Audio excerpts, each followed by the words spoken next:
يلا تقول الثاني. شلع قلبي، تقول لو ما تقول المواصفات. يلا الثاني. يكون طعمها حلو. يعني شنو؟ يلا باي باي.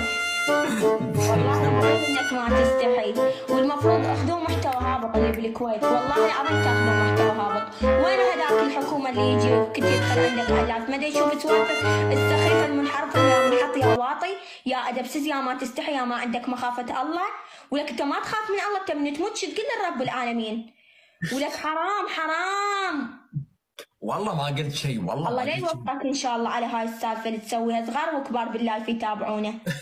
انت سالتني جاوبت على هاي سوالفك. شنو طعمها حلو؟ يعني انا اروح اذوق طعمها؟ قلت لها تعال خلي اذوق لا طعمها. قاعد اتكلم عن قاعد اتكلم عن كيكه هني، قاعد يقولوا لي توني ماكل كيكه كاهيه.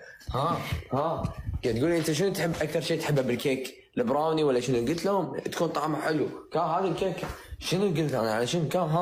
توني ماكلها باللايف قدام الناس هني، ماكلها قبل شويه. الثالث ثالث شنو؟ انا مو وياك كنت بعطيك ميوت. اي